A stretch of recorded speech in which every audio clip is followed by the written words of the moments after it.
And I want to say to the South African government, do not protect those people. Yes. Why have you created a climate in this country in which our children can be shot down in the streets by a policeman and that policeman can get away with it? The death of these freedom fighters in 1985 sparked outrage and anger across many black communities in South Africa.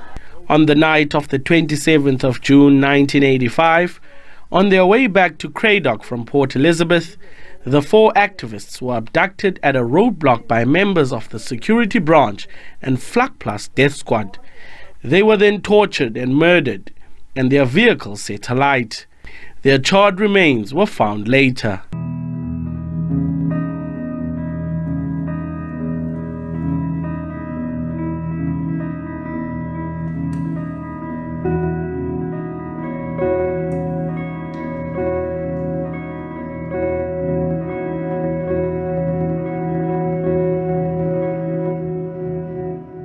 The Cradock Four families have been struggling to get the truth and justice for decades.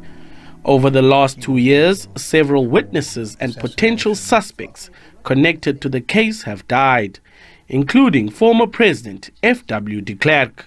We are extremely distressed and disappointed with this development.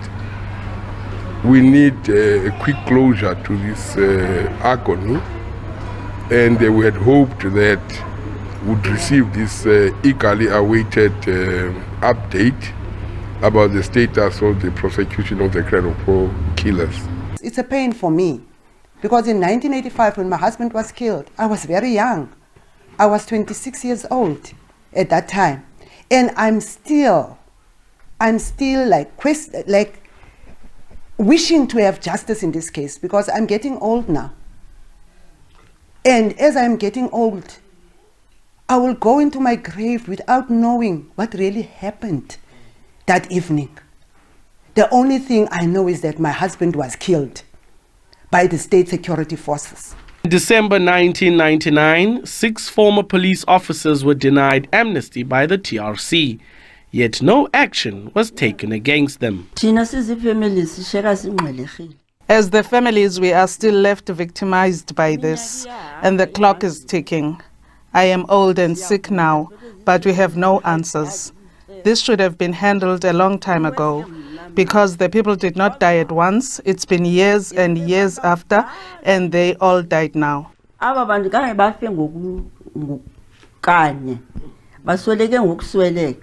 The NPA says the investigating team struggled to find relevant and admissible evidence to proceed with the prosecution for these murders.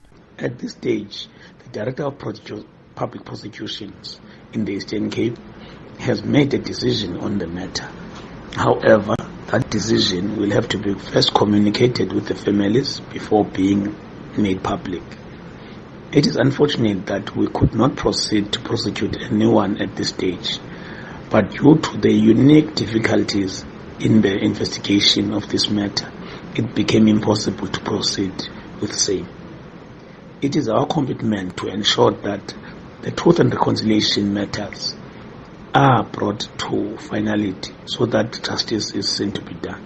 38 years later, the quest for justice and solace still remains a pipe dream for these families.